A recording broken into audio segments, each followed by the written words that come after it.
Kabar mengejutkan datang dari balik tembok mencekam Nusa Kambangan. Sosok Ustadz Dery Sulaiman, pendakwa yang dikenal lembut dan penuh kasih, akhirnya memutuskan untuk menjenguk Ahmad Zoni, aktor yang kini tengah menjalani hari-harinya di penjara paling ketat di Indonesia. Namun siapa sangka kunjungan itu justru membuka tabir baru, sebuah fakta mengejutkan yang selama ini tersembunyi di balik tuduhan kelam terhadap Ahmad Zoni. Dengan hati penuh haru, Ustadz Dery menempuh perjalanan laut menuju Nusa Kambangan. Tampak dalam rekaman video yang beredar, beliau menapaki perahu kecil menyeberangi lautan menuju pulau yang dikenal sunyi dan dijaga ketat. Sesampainya di pelabuhan, langkah Ustadz Dery tampak mantap, membawa suatu misi menenangkan hati seorang sahabat yang kini tengah diuji begitu berat oleh takdir. Begitu tiba di area lapas, suasana hening menyelimuti. Di balik jeruji, Ahmad Zoni tampak terpukul, namun matanya memancarkan keteguhan. Ia menyelami Ustadz Dery dengan air mata berlinang. Mereka sempat berbincang lama, dan di momen itu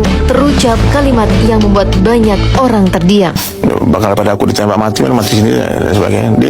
Dia sampai bikin surat, terus sampai banyak. Kenapa sebagian banyak orang mikir aku? Kenapa dia kesannya sama Dery Sulaiman? Maksudnya, aku bukan pejabat, aku bukan orang kaya juga yang bisa nebus dia. Ya, dia cuma perlu doa dari kita semua. Makanya saya berharap semua teman-teman yang nonton doakan Amar dapat keadilan, ya, dapat betul-betul, ya, masih banyak kebaikan dia. Aku bilang sama semua orang tuh, ya, orang jahat itu bukan orang nggak punya keburukan, kan? Sekurus-kurusnya ikan pasti ada dagingnya. Kamu bolak-balik dokter sampai hafal itu mungkin saya. Sebaik-baik orang pasti punya keburukan, seburuk-buruk orang pasti punya kebaikan. Dan aku kebetulan diajarkan guru-guru untuk selalu melihat kebaikan orang lain. Saya nggak pandai lihat keburukan orang. Nggak pandai saya lihat keburukan orang. Susah deh, di mana lah keburukan Amar? Dia makai banyak pemakai lain, bebas di luar, berkeliaran di luar. Triliunan sirkulasi uang, siapa yang beli? Coba orang-orang yang berduit dong. Tapi kalau yang hari ini kan orang-orang yang, ya, kita tak susah ngomong.